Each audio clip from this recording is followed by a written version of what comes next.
Yo, what is going on, everybody? This is Mr. Hammer, as always, and I'm here to tell you my predictions on the Elimination Chamber pay-per-view, which will be tomorrow. Here are the matches for the Elimination Chamber pay-per-view. Now, before we get on to this is the new thing that's on my channel, which I'm going to be predicting, previewing pay-per-views. I'm going to be predicting who wins and who wins what championship, or who's going win a match in a pay-per-view. So I thought I would throw in something new. Thought it might do a return of review after pay-per-views, which will be uploaded the day after the pay-per-view, so that my channel doesn't upload the same stuff and whatnot. Get some fresh and new in 2017, people. Now, as we all know, we are on the road to WrestleMania, and it looks like things are not looking good right now. Ever since the lackluster, horrendous disgrace of a Royal Rumble pay-per-view, as you should know what I'm talking about. And we are now 2 pay-per-views before WrestleMania. The only feuds on my end for Raw, between Raw and SmackDown, things are not looking good with the feuds as well. Raw's Brock Lesnar versus Goldberg, the Ultimate Boar Fest, and we have for SmackDown John Cena, Randy Orton, the Royal Rumble winner, who I don't know if I should like or not, but I like Randy Orton. He's a good wrestler. Versus whoever wins the Chamber tomorrow night live on the WWE Network. So, and also there's a feud that I'm actually interested in, and that is Seth Rollins versus Triple H. Now, I know that Seth Rollins is basically injured right now, but makes more sense so that Seth Rollins can recuperate for his match against Triple H. So that being said, let's get on with the Elimination Chamber match prediction. My predictions to who I think is going to win. So we're going to start off with the pre-show, the kickoff. Mojo Rawley versus Kurt Hawkins. Something I don't really care about, since we all know pre-shows are really less to care about, according to all people. They throw this in there because Kurt Hawkins had an encounter with Mojo Rawley on the phone on the Fallout on SmackDown this past week. I don't really care. I'm just going to go with Mojo Rawley since, Mojo Rawley, I guess. So here we go. They always throw in like 2 pre-shows, so they might throw in like a random match before this video even uploads. So I probably won't know until then. So now let's get into the actual matches. Some of the matches that I care about, some of the matches I don't. Starting off, we got Luke Harper versus Randy Orton. There's a 2 brotherly battle, kind of like a brotherly battle, since Luke Harper feels like he's been betrayed because Bray Wyatt has took Randy Orton under his ring instead of Luke Harper, and Luke Harper is jealous because Luke Harper feels like Randy Orton is trying to split up the Wyatt family. Between Bray and Luke, since Bray and Luke have some kind of a relationship, a friendship in the bond of the Wyatt family. So I'm interested to see. For me, I would think Luke Harper. Not really. My mistake. I would think. So my guess is going to be Randy Orton. Randy Orton is going to win that match. Next match is Apollo Crews and Kalisto versus Dolph Ziggler in a 2-on-1 handicap match. Now that match, it all started with Dolph Ziggler getting nowhere. Like he hasn't got a title opportunity. He hasn't got a title run since his 2013 when he cashed in on Alberto Del Rio, and he had a concussion due to Jack Swagger hitting him with a ladder, and he had to lose the title to Alberto Del Rio, where he was kicking the crap out of his head. in that pay-per-view. So, Apollo Crews and Kalisto versus Dolph Ziggler. I'm going to have to go with Apollo Crews and Kalisto. Wish they would never have had this handicap match on the pay-per-view. But if luckily Dolph Ziggler manages to get the win over those two, then they're both all incredible athletes. But I'm not so sure about Kalisto, though. Kalisto I used to like, but I don't know anymore. So, next up is Becky Lynch versus Mickie James. I would say, I don't know, this is Mickie James' second match in pay-per-view. She had her first pre-show match back in the Royal Rumble, so this is going to be her second match, and it'll be against Becky Lynch. Who do I think is going to win? I'm going to have to go with, they're always going to, I'm going to have to go with Mickie James on this one. I like Mickie James. She's a good wrestler. I like Becky Lynch as well. I'm going to have to go with Mickie James on this one. I don't think Mickie James is going to pass the torch on Becky Lynch. Probably anytime soon. Probably till WrestleMania, probably.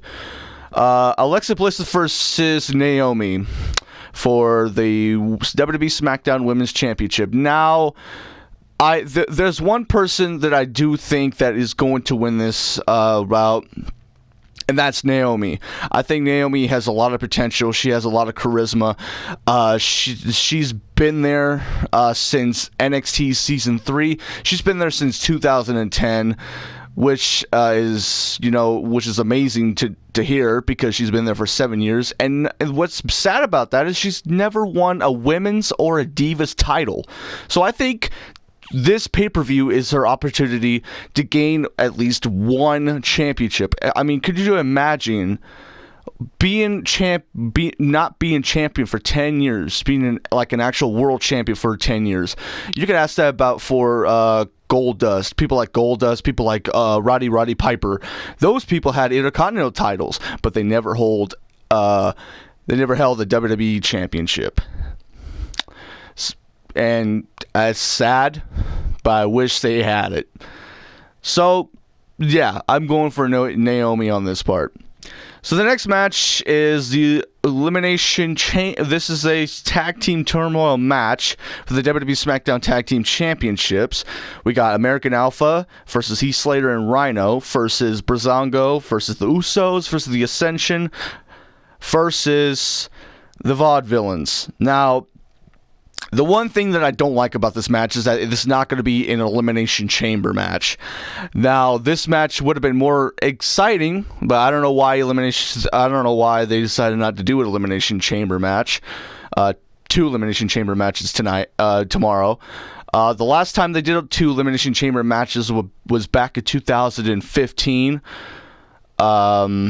Which was, by the way, for the first time they ever done an Intercontinental and a Tag Team Elimination Chamber match for both titles. And I thought they were pretty good matches, especially the Tag Team one. Featured the New Day, featured Taisakita Cesaro, it featured the Ascension, I think, Primetime Players, the Lucha Dragons, and Los Matadores. It was a really interesting match, even though there was some jobber tag teams on there, but it was some really interesting tag teams. A really interesting match, really good match. So, who am I going to go for this one? I'm going to have to go with the American Alpha. American Alpha, I've always liked since NXT. They bring such good in-ring skills. They got it from their real wrestling, aka Greek wrestling. And I think they can walk home with gold, in my eyes, in my opinion. So next up is a match that I could care less. Is Nikki Bella versus Natalya. Now, Natalya, this whole feud started all ever since Natalya back in Survivor Series, when Nikki Bella was supposed to be the team captain for the Survivor Series Raw versus SmackDown Women's Tag Team Elimination match. But nobody knew who attacked Nikki Bella. So then we found out later on in the coming weeks, after TLC, I believe, that Natalya told everybody that she did it with her MLG roasting skills, that she has been like bashing her just because she's had all this glory and had all this longest Divas title reign because of John Cena. I don't know why they bring John Cena to the feud. I have no idea, which just seems pretty random, honestly. So, I don't know. I'm going to have to go with Nikki Bella on this one. I don't really care about the feud, and they've been, like, bashing at each other. Even this past week on Talking Smack, Natalya attacked Nikki Bella. Same route of how Carmella attacked Nikki Bella. I mean, it's the same thing. I mean, the match isn't really going to be cared about. And now, last and but least, is the Elimination Chamber match. Now, we got... This is the go-home pay-per-view before WrestleMania. We got John Cena, the WWE World Heavyweight Champion, versus former World Champion AJ Styles, versus Dean Ambrose, versus The Miz, versus Baron Corbin, versus Bray Wyatt. Now, if you look at this card right here, if you look at this match, there is about 4 competitors that have never compete in an Elimination Chamber match. We're looking at Styles, Ambrose, Corbin, and Wyatt. Now, I must say, for John Cena, as much as I don't like him winning the championship back at the Royal Rumble, I must say congratulations for John Cena being a 16-time world champion, you know, passing basically saying Ric Flair passing the torch to John Cena, even though Ric Flair wanted him to tie it or break it. I think he wanted him to tie it, but records are made to be broken, so John Cena could be 17-time champion maybe. But I don't think John Cena's title reign is going to last long. I think this is going to last for like 2 weeks. But the one person which I believe that is going to walk out the WWE World Heavyweight Champion at Elimination Chamber in Phoenix, Arizona. And that man is the Eater of Worlds, the new face of fear, Bray Wyatt. Why do I believe that Bray Wyatt would become world champion? Why so? Why couldn't I just chose AJ Styles to redeem himself? Why couldn't I chose Baron Corbin? Well, I like Baron Corbin, but Baron Corbin needs some improvement. The Miz, though, he's not really good of a wrestler for me. To me, he's not. But I do think he's got some good in-ring mic skills, and he's one of the greatest heels right now, and probably to me, in my opinion. But for Bray Wyatt, he's also a great heel as well. He's a great talker, but I like he's a good wrestler as well. Bray Wyatt has shown a lot of potential. He's shown a lot of, I think he deserves a WWE World Heavyweight Championship run. He's been deserving it, since he came up to the main roster. He's never won it. I wish he would have won the Royal Rumble match between the final 3, or him, Orton, and Reigns. And Bray Wyatt, he looks like a WWE World Heavyweight Champion. He looks like somebody that could bring Dark Days back to the title picture, back to the world title. And Bray Wyatt, he's a good... What's there to say about Bray Wyatt, honestly? Bray Wyatt looks like a guy that would win a world championship, and I could see it in my eyes. I've been a supporter of Bray Wyatt since 2013, since he came up to probably since 2013. So, that's pretty much it for the Elimination Chamber predictions. My thoughts, my predictions on who is going to win which match, who's going to win the titles. That's pretty much it.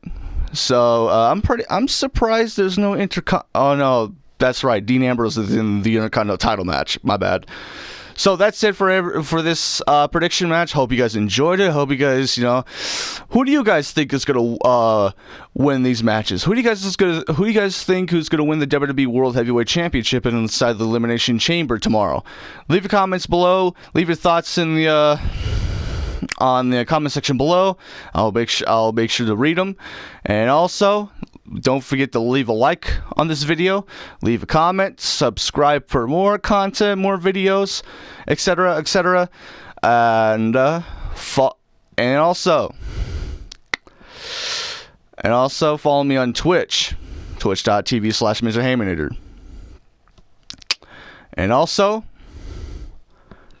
this is Mr. Hayminator signing out. I'll see you at the chamber.